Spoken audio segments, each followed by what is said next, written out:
नमस्कार, आपका तहे दिल से स्वागत करता हूं मैं आपके साथ रोहित पोखरियाल।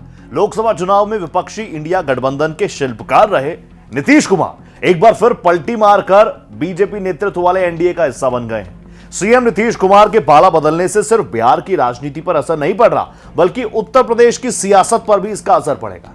आप सोच रहे होंगे कैसे? विस्तार से बने रहिए, बताएंगे आपको। नीतीश के इंडिया गठबंधन में रहते हुए सपा प्रमुख अखिलेश यादव ने यूपी में बीजेपी का गेम बिगाड़ने का मंसूबा पाल रखा था और इसके लिए पूर्वांचल क्षेत्र से उन्हें चुनाव लड़ाने की रणनीति भी थी। लोकसभा चुनाव की सियासी तपिश के बीच नीतीश विपक्षी खेमे को मझधार में छोड़कर एनडीए का हिस्सा बन गए हैं, जिससे इंडिया अलायंस के साथ साथ सपा की उम्मीदों को भी झटका लगा है। ऐसे में सवाल उठता है कि नीतीश को अपने साथ मिलाकर बीजेपी क्या पूर्वांचल का सियासी गेम पलट पाएगी? इंडिया गठबंधन का हिस्सा रहते हुए जेडीयू ने यूपी में अपनी सियासी विस्तार करने की योजना बनाई थी। इसके लिए प्रदेश इकाई ने नीतीश कुमार को पूर्वांचल की फूलपुर या मिर्जापुर लोकसभा सीट से चुनाव लड़ाने का प्रस्ताव भी दिया था। यह बात भी हमने आपको बताई थी। नीतीश कुमार के लिए अखिलेश यादव ने भी हरी झंडी दिखा दी थी। अखिलेश यादव ने यूपी में बीजेपी से दो हाथ करने के लिए पश्चिमी उत्तर प्रदेश से जयंत चौधरी की आरएलडी और पूर्वांचल में नीतीश कुमार की जेडीयू के सहारे रणनीति तैयार की थी। देखिए, जहां तक सवाल नीतीश कुमार के 9वीं बार मुख्यमंत्री बनने का है, तो कहीं ना कहीं ये नीतीश कुमार के द्वारा आम जनमानस को धोखा दिया गया है और इनकी सत्ता लोलुपता को आम जनमानस को प्रदर्शित कर रहा है। और नीतीश कुमार का भारतीय जनता पार्टी के साथ जाना कहीं ना कहीं इनके पॉलिटिकल सुसाइड की श्रेणी में आता है। हालांकि इनके इस पॉलिटिकल सुसाइड का असर न केवल जनता दल पे पड़ेगा, आम जनमानस पर भी पड़ा है, क्योंकि वहां पर स्थिर और भारतीय जनता पार्टी की गलत नीतियों के खिलाफ आवाम को जागरूक करने वाली सरकार थी। उस सरकार को अस्थिर करके नीतीश ने जिस तरीके से सत्ता परिवर्तन किया है, वो न केवल इंडिया गठबंधन के साथ धोखा है, आम जनमानस के साथ धोखा है। और 2024 के आगामी लोकसभा चुनाव में भारतीय जनता पार्टी के साथ साथ नीतीश कुमार का बिहार के साथ साथ संपूर्ण देश से सफाया हो जाएगा। नीतीश कुमार के सहारे अखिलेश यादव की स्ट्रेटेजी कुर्मी समुदाय के वोटों को साधने की थी। कुर्मी समुदाय उत्तर प्रदेश में बीजेपी का कोर वोटर माना जाता है। यादव के बाद दूसरे कुर्मी ओबीसी में दूसरी जो है वो सबसे बड़ी जाति है और पूर्वांचल के इलाके में कुर्मी वोटर काफी महत्वपूर्ण भूमिका अदा करते हैं। यादव मुस्लिम समीकरण के साथ कुर्मी समाज को जोड़ने से पूर्वांचल की कई सीटों पर जीत का फॉर्मूला माना जा रहा था, जो बीजेपी के लिए पूर्वांचल की कई सीटों पर टेंशन बढ़ा सकता था। ऐसे में नीतीश कुमार के लोकसभा चुनाव से ठीक पहले विपक्षी गठबंधन से हटकर पलटी मारकर एनडीए में जाने से बिहार के साथ साथ यूपी में सपा के लिए एक बड़ा झटका माना जा रहा है। दरअसल ऐसा है कि नीतीश कुमार जी अगर बीजेपी के साथ गए हैं तो 2-3 बार के अप एंड डाउन में उन्हें इस बात का अंदाजा हो गया है कि जो वोटर जदयू के साथ है वो धीरे धीरे राम मंदिर के मामले में ले लीजिए या मोदी की जो योजनाएं चल रही हैं उस मामले में ले लीजिए, वो बीजेपी के साथ मूव कर गए हैं। नीतीश कुमार जी जब आरजेडी के साथ सरकार में थे तो उनको इस बात का अंदाजा बखूबी हो गया था। समय का तकाजा था, उनको मालूम था कि जदयू की 2-4-10 सीटें हमारी निकल सकती है अगर हम बीजेपी के साथ गठबंधन में रहते हैं, तो इसलिए उन्होंने भाजपा की तरफ मूव कर लिया है। खास तौर पे अब ये कंडीशन बनती है कि जो भी परिणाम होंगे वो लोकसभा के बाद दिखाई देंगे। दिल्ली की सत्ता का रास्ता उत्तर प्रदेश से होकर गुजरता है, ये कहावत आपने सैकड़ों बार सुनी होगी। यूपी की राजनीति पूर्वांचल से होती है।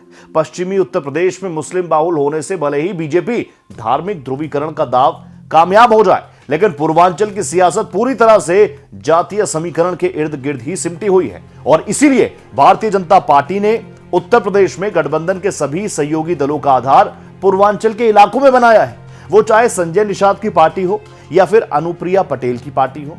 इसमें ओम प्रकाश राजभर की पार्टी सुभाषपा का आधार पूर्वांचल में ही है, ये भी आपको पता है। और ये तीनों पार्टियां ओबीसी में अपनी अपनी जाति की राजनीति करती हैं। नीतीश जी के इंडिया गठबंधन छोड़कर एनडीए गठबंधन में आने का हम लोगों को, हमारे गठबंधन को बहुत बड़ा फायदा मिलेगा।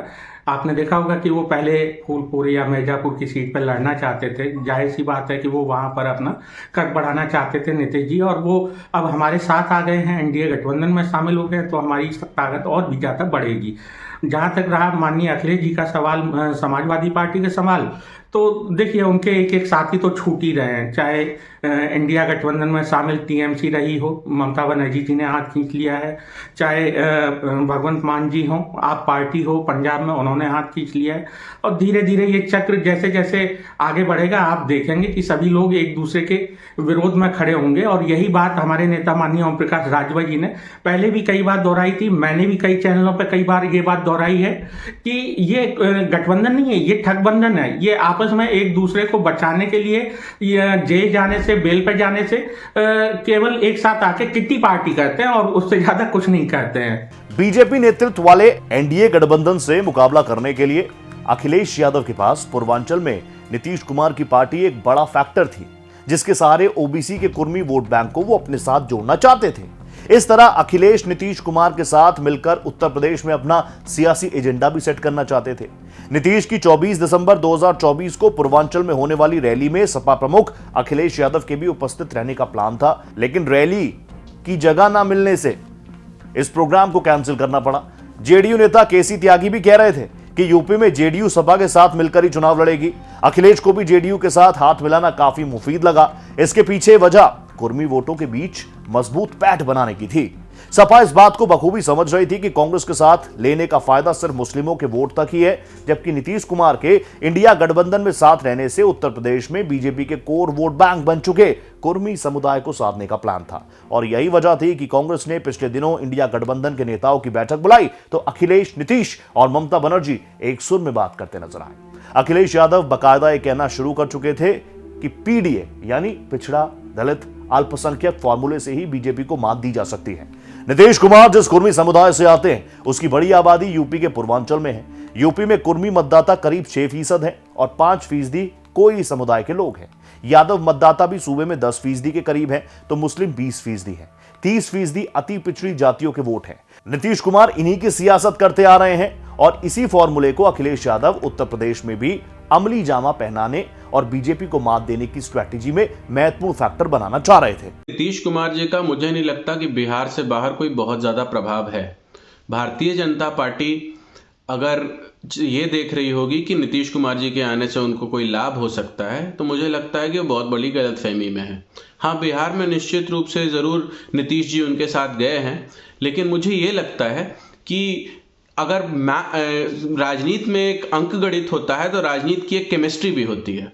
नीतीश कुमार जी ने जो बातें अभी 1 महीने पहले बोली थी और चुनाव में भी ज़्यादा समय बचा नहीं है, तो जनता भी समझ रही है कि आप कब क्या बोल रहे हैं और कैसा बोल रहे हैं। और जो काम भारतीय जनता पार्टी ने किया है, मुझे लगता है 2024 में के चुनाव में जनता अपना मन बना चुकी है उन्हें सत्ता से बाहर का रास्ता दिखाने के लिए। और उनके साथ अब कोई भी गठबंधन करे या कोई भी आए या जाए, भारतीय जनता पार्टी का सत्ता से बाहर जाना निश्चित है। दरअसल बीजेपी ने कुर्मी, कोयरी और अति पिछड़ी जाति के दम पर ही अपना एक छत्र राज्य कायम कर रखा है। ऐसे में सपा की रणनीति थी कि नीतीश कुमार के साथ ओबीसी का कुर्मी बीजेपी से छिटक कर विपक्षी खेमे के साथ जोड़ा जा सके, खासकर कुर्मी और कोयरी समुदाय के वोट, क्योंकि ये दोनों समाज ऐसे हैं जिनके अंदर अपनी जाति के प्रति जबरदस्त प्रेम है। नीतीश कुमार फिलहाल कुर्मी समुदाय के इकलौते नेता हैं जो अपने समाज के बीच काफी लोकप्रिय हैं। कुर्मी समुदाय में नीतीश के कद का कोई दूसरा नेता है ही नहीं। ऐसे में सपा की रणनीति थी कि नीतीश के चुनावी मैदान में उतरने से कुर्मी समुदाय के बीच एक अलग जोश हो सकता है। उत्तर प्रदेश में भले ही कुर्मी समुदाय 6% हो, लेकिन जहां पर वो है वहां निर्णायक भूमिका में है। यूपी में करीब 1 दर्जन लोकसभा से अधिक सीटें हैं जिन पर कुर्मी समुदाय के लोग जीत हार की भूमिका अदा करते हैं। पूर्वांचल के मिर्जापुर, संत कबीर नगर, सोनभद्र, महाराजगंज, वाराणसी, सिद्धार्थनगर, बस्ती, श्रावस्ती, बलरामपुर, बहराइच, अंबेडकर नगर सीट है। प्रतापगढ़, फतेहपुर, कौशाम्बी, फूलपुर और प्रयागराज सीट है।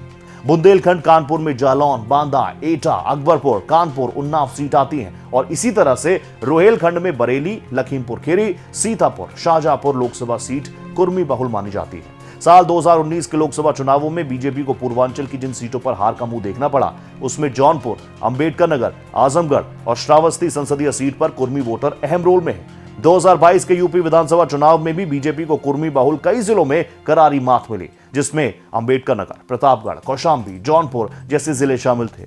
ऐसे में बीजेपी ने नीतीश कुमार को अपने साथ मिलाकर बिहार के साथ यूपी के कुर्मी बहुल इलाकों में अपने सियासी समीकरण को दुरुस्त करने का दांव चला था।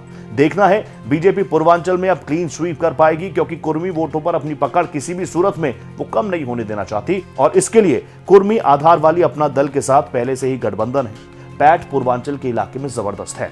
रियासत और सियासत में कुछ भी अस्थाई नहीं होता और इस बात को पुख्ता करते हैं बिहार के मुख्यमंत्री नीतीश कुमार। नीतीश कुमार 9वीं बार बिहार के मुख्यमंत्री बन चुके हैं। जी हाँ, यह वही नीतीश कुमार है जिन्होंने पढ़ाई तो की, इंजीनियरिंग की, लेकिन इंजीनियर नहीं बने तो मुख्यमंत्री, वो भी 9 बार। नीतीश कुमार वर्तमान समय में एनडीए के साथ आ चुके हैं और बिहार के मुख्यमंत्री हैं, लेकिन उनके एनडीए के साथ आने से यूपी की सियासत पे कितना प्रभाव पड़ता है, जब इस बात को हम जानेंगे तो हमें ताज्जुब होगा कि बगल की राज्य बिहार से नीतीश कुमार मुख्यमंत्री है, लेकिन उत्तर प्रदेश में उनका कोई सियासी जनाधार बहुत ज़्यादा नहीं है, क्योंकि जिस जाति से नीतीश कुमार आते हैं उस जाति के तमाम नेता पहले से भारतीय जनता पार्टी के साथ है, एनडीए गठबंधन के साथ है। ऐसे में नीतीश कुमार एनडीए गठबंधन के साथ आ गए, इससे मनोबल तो बढ़ा है, लेकिन वोट परसेंटाइल पे कोई व्यापक असर नहीं पड़ा है। अब आने वाला वक्त बताएगा कि नीतीश कुमार एनडीए के साथ कब तक हैं और एनडीए से उनका यह रिश्ता कब तक चलता है, क्योंकि नीतीश कुमार पहले भी कई बार लोगों को छोड़ चुके हैं, सियासी दलों के गठबंधनों को तोड़ चुके हैं। इसी के साथ इस वीडियो में फिलहाल इतना ही। देश प्रदेश की तमाम बड़ी खबरों के लिए आप बने रहिए हमारे साथ, देखते रहिए भारत एक्सप्रेस। नमस्ते।